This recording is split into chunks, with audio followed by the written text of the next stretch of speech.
Тоқал болудың азабы. Сәлеметсіздер ме? Қазіргі күйеуімнің екінші әйелімін. Бірінші әйелінен ажырасып, маған үйленген еді. Оқиғаны басынан баяндайын. Жақынымыздың тойында 32 жастағы бір кісімен таныстым. Небәрі 20 жастамын. Біз бір дастарханда отырдық. Той басталғаннан танысып, әңгімеміз жарасып кетті. Тойдан кейін ол кісі мені үйге апарып салды. Өте ақылды, сымбатты, әрі жақсы адам болды. Содан кейін күнде хабарлама жазып, жағдайымды сұрап тұрды. Күн арылтып, құшақ-құшақ гүл келетін. Кафе, мейрамхана, басқа ма, соның бәріне апарды. Шыны керек, ол кісіні бойдақ деп ойладым. Мен арасында отбасы жайлы әңгіме қозғаған кезімде жалғастырғысы келмейтін. Содан кейін ажырасуы ауыр өткен шығар.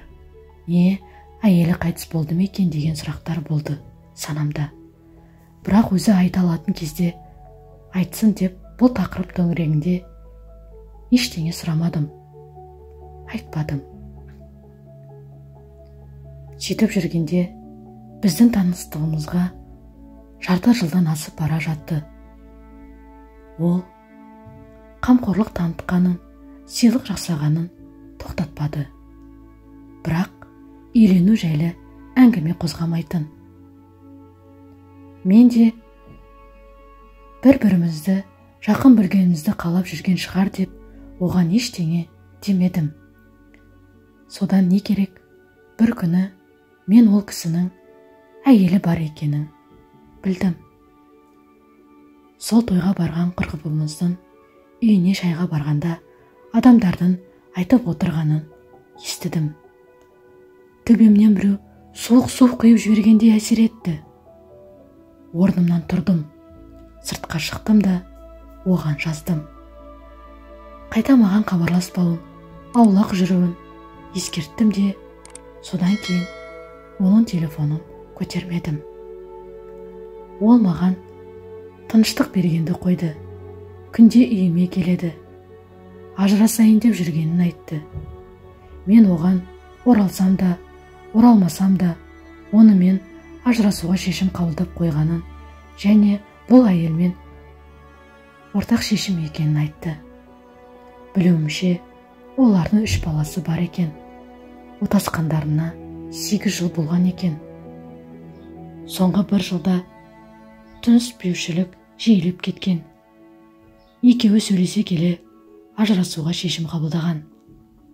Сондай кезде мені жолықтырған, болашағын менімен байланыстырғысы келетіні әңгімелерді естідім.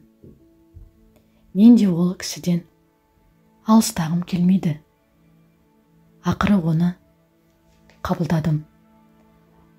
Бірақ оралдың ажырасуы біз ойлағандай оңай өтпеді.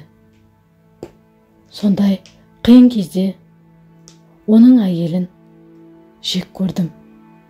Жігіт кетем деп тұрғанда несін ұстайды, неге жібермейді? Маған неге сонша ашулы?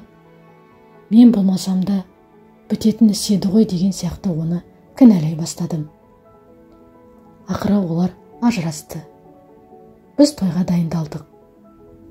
Сол кезде менің көңіліме келетін сөздер көп айтылды.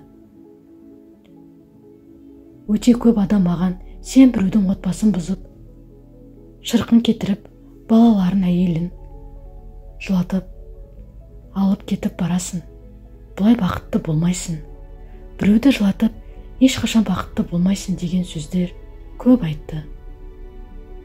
Мұның бәрі психологияма әсер ете бастады. Өте қатты қиналдым. Ең маңызды күнімде, кішігірім тойымда бүкіл жұрт жабылып, қарғыс айтып жатқандай сезіндім. Бақыт емес, қарғыс айтып жатқандай күй кештім. Осылайша әр қыздың ақ көйлек киіп ең бақытты болатын күні, менің керісімше көп жылаған жұрттың сыни көз қарасын байқайтын күн болып өтті. Тіпті күйеуімнің әке-шешесі де мені жақсы қабылдамады. Олар бірінші келіннің жақсы көретін еді. Олар үшін кінәлі адам мен ғана сияқтымын. Келін боп түскеннен кейін де енем менің бір ғана келінім бар деп бұрынғы келіннің атын айтатын. Әдейі есіртіп айтатын сияқты еді. Осындай қиын күндер өтіп жатты. Отбасылық өмір басталған сонда бәрі керемет бола қоймады. Ол жақта да балалары бар. Балаларына барады, әке міндетін атқарады. Мен бұған тыйым сала алмаймын ғой. Бір сөзбен айтқанда, бақытты болып кете алмадым. Бақытты күнімнен гөрі жылаған күндерім көп болды. Күйеуім барынша маған жақсы қарады. Екі тарапты да ренжіткісі келмейтін. Балаларымызға да жақсы қарады. Бірақ маған әйтеуір бір тыныштық жетіспей тұратын еді. Сонда да әлі бірге өмір сүріп жатырмыз. Бірақ қуанғанымнан гөрі жылаған күндерім көп. Басында күйеуім жақсы көрсе, сыйласа болды деп ойлаушы едім. Бірақ адамдар айтқаны рас сияқты. Біреуді жылатып, бақытты бола алмайды екенсің. Соған көзім жетті.